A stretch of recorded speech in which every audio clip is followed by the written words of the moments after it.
Video games are full of dicks, and no, I'm not talking about a penis. Throughout gaming history, there have been certain characters that were evil, rude, or just downright annoying. This is our list of top dicks in gaming history. Everyone likes to see Mario as the hero, but I say nay.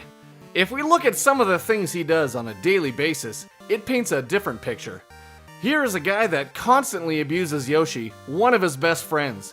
He literally punches him in the back of the head so that he sticks out his tongue, and he has no problem ditching him down a pit and letting him die. Let's also not forget the fact that he makes Yoshi eat cacti and other specky things, which can't be good for your stomach or intestines. Mario also hogs the limelight constantly.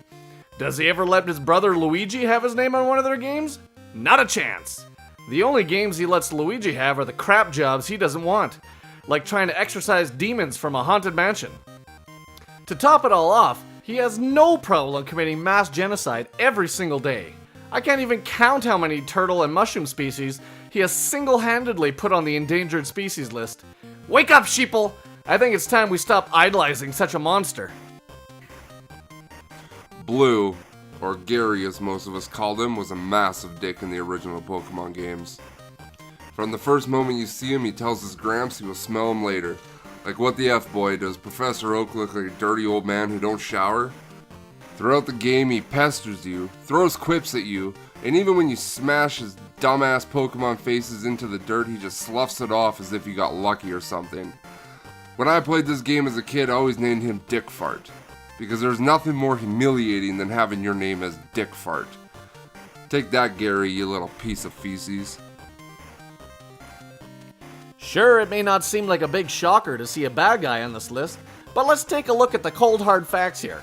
In the first Donkey Kong Country, the whole reason Donkey and Diddy had to go through all that trouble was because King K. Rool stole all their hard-earned bananas. Now that in itself is to be expected, but what the hell is he gonna do with them? He's a crocodile, for crying out loud. They don't even eat bananas. They eat meat. He literally stole them just to spite the Kongs. Then after the Kongs took their bananas back, King K. Rool got so upset he kidnapped Donkey Kong.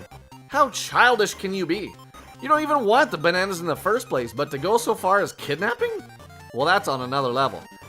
As if that wasn't enough, after he gets beaten a second time, he kidnaps both Donkey and Diddy, and forces a little girl and her toddler brother to try and get them back. Just let it go, man! He even forces other crocodiles, birds, bees, and beavers to sacrifice themselves to keep his bananas safe. All this over a couple bananas you aren't even gonna eat anyways. What a douche. The dog from Duck Hunt was the most traumatizing thing to your ego as a child. Unless, of course, you had immigrant parents who disowned you for getting a B in school. Every time you failed, this stupid-ass, floppy-eared jackass was laughing at you. Just sitting there behind his grass, waiting for you to fail, so he could be a huge dick to you. What makes you so great, dog? You don't even look like an actual breed. I bet you're a mutt. What's so funny, dog? What's so funny? I'll kill your parents! So yes, I think that this dog is a huge dick and definitely belongs on the list. Being the main love interest for a homicidal maniac isn't a good start, but it doesn't stop there. Sure, Mario's an evil person, but how long is Princess Peach gonna keep leading him on? Either you love the guy so you'll settle down and get married with him, or you don't so you let him go. None of this constant wishy-washy attitude towards it. Let's also not forget how often she stays over at another dude's castle. For how often it happens, you have to wonder if she is actually getting kidnapped. It doesn't seem like she even tries to get away. All those things aside, let's not forget that she is a literal witch. I don't know about you guys, but I don't know many people who can straight up float in midair. As a practitioner of the dark arts, she often subjects her followers to her evil. In Super Smash Bros. Melee, she uses one of the toads as a literal human shield as one of her skills. If that isn't dickish, I don't know what is. Goddamn, I don't even know where to start with this one. Kratos from God of War is a massive dick if you really look at it. In the first game, totally understandable.